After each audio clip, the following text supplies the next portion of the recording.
మీ అందరికీ నా హృదయపూర్వక వందనాలు. చెమ్మగలిగిన దేవుని పిల్లారా, మీ హృదయాలు వెలిగించే మాటతో దేవుడే కొనే మాటలు తీసుకొని మెద్దకు వచ్చినాడు కనుక మీరు నేను కలిసి ప్రభు మాటల చేత మన హృదయాలు వెలిగించుకుందాం.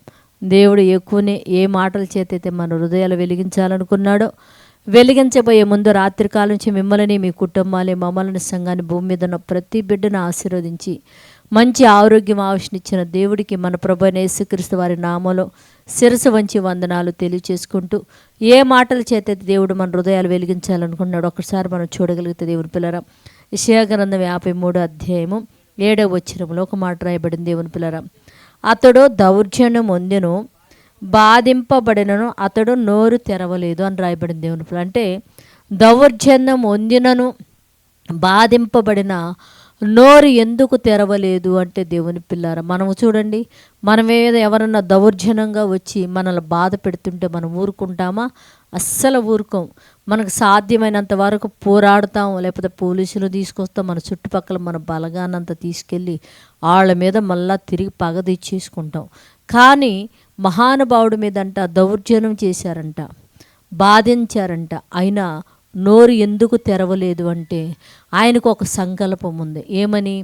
నేను ఏ తప్పు చేయలేదని నేను ఒక మాట చెప్తే నాకు దేవుడు నియమించిన మరణశిక్ష తప్పిపోతే భూమి మీద ఉన్న ప్రజలు పరలోకానికి వెళ్ళే అవకాశము లేదని చెప్పేసి దౌర్జన్యం చేసిన బాధించినా కూడా అంట నోరు తెరవకుండా అంట మౌనంగా ఉన్నాడంట. దేవుని పిల్లారా, మనం కూడా స్వార్థ పనిలో ఎవరైనా మనల్ని బాధిస్తున్నా, ఏమంటే మన మీద దుమ్ముగా లేచినా మనము కూడా నోరు తెరవకుండా వాళ్ళని ఎదిరించకుండా యేసయ్య మాటలు చెప్పి తిరిగి మనం కూడా తల ఉంచుకొని వెళ్ళాల్సిన వారిని. దేవుని పిల్లారా, భూమి మీద ఉన్న ప్రతి బిడ్డ కూడా చక్కగా బాధించే వారిగా కాకుండా యేసు వైపు తిరిగి ఆ మరణాన్ని ధ్యానించి నిత్య జీవానికి వెళ్ళేవారు కూడా మారినట్లు ప్రార్థించిద్దాం. పరిశుద్ధుడా, జీవము కలిగిన మా పరలోకపు తండ్రి, నాయనా నీ కృప కలిగిన నామానికి వందనాలయ్యా.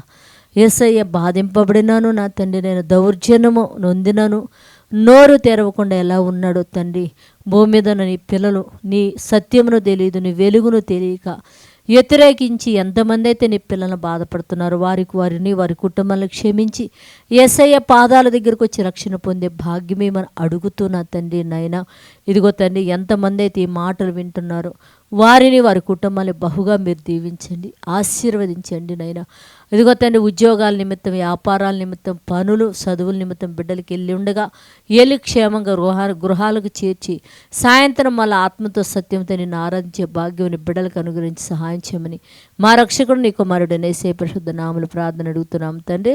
ఆమేన్. మీ అందరికీ నా హృదయపూర్వక వందనములు.